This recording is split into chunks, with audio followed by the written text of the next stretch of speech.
Hello students, आज का topic है Newton third law of motion. Okay, तो बच्चों Newton third law of motion क्या होता है कि जब दो फोर्सेस अप्लाई होती हैं किसी भी दो ऑब्जेक्ट्स पर, दैट मीन्स कि अगर हम दो ऑब्जेक्ट्स के नाम मानकर चलते हैं ए और बी। ओके बच्चों, तो जो बच्चों बी के द्वारा ए पर फोर्स लगाई जाती है वो इक्वल एंड अपोजिट होती है जो ए के द्वारा बी पर लगाई जाती है। ओके, तो बच्चों इससे हमें क्या प्रूफ होता है कि जो फोर्सेस अप्लाई हो रही है वो अपोजिट डायरेक्शन में अप्लाई हो रही है। Okay, that means reverse direction में। तो ये जो फोर्सेस होंगी इक्वल होगी। ओके, तो ये जो फोर्सेस लगती है इस पर, तो हम इसको क्या बोलते हैं, एक्शन और रिएक्शन के नाम से। ओके, एक बॉडी जो दूसरी बॉडी पर फोर्स लगाती है एक को बोलते हैं हम एक्शन, और दूसरी को फिर जो रिएक्ट करती है उस पर उसको हम क्या बोलते हैं, रिएक्शन। दैट मीन्स कि जो एक्शन एंड रिएक्शन फोर्सेस होती हैं किसी भी पर्टिकुलर दो ऑब्जेक्ट्स पर, उसी को हम क्या बोलते हैं, Newton third law of motion. Clear.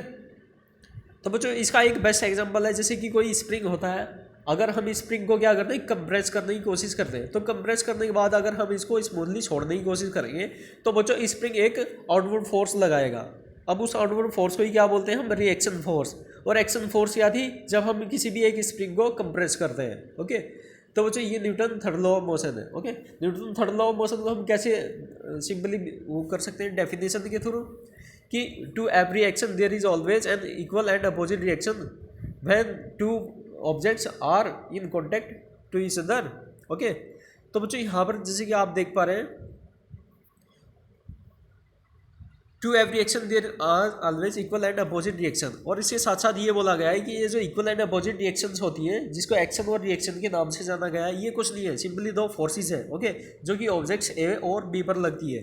Okay, but बच्चों न्यूटन थर्ड लॉ के अकॉर्डिंग ये जो फोर्सेस आती है ये पेयर्स में आएगी। ओके, पेयर्स में क्यों, क्योंकि दो ऑब्जेक्ट्स कॉन्टैक्ट में होंगे। ओके, कॉन्टैक्ट में होंगे तो फिर क्या होगा, उन पर अपोजिट फोर्सेस होंगी। तो ये जो दो फोर्सेस है दैट मीन्स ये पेयर में आएंगी। Okay, clear. तो बच्चों ये थर्ड लॉ था। ओके, और इसको हम रिप्रेजेंट कर सकते हैं अगर हम किसी एक ऑब्जेक्ट ए पर बी के द्वारा फोर्स लगाएंगे। Okay, F A B, that means B ने ए पर फोर्स लगाई, तब हम इसको बोल सकते हैं F B A. That means minus sign के साथ रिप्रेजेंट करेंगे कि इसके अपोजिट डायरेक्शन में रिप्रेजेंट करेगा अगर ए बी पर फोर्स लगाता है। क्लियर। ओके, तो बच्चों इसको हम बोल सकते हैं एक्शन फोर्स, और इसको हम बोल सकते हैं reaction force. Reaction force. Clear. तो बच्चों ये इसाक न्यूटन के लॉज थे, Newton first law of motion, Newton second law of motion and Newton third law of motion. Newton first law of motion क्या था, law of inertia. Law of inertia में three cases आए थे बंद करके। Okay, inertia of rest, inertia of motion and inertia of direction.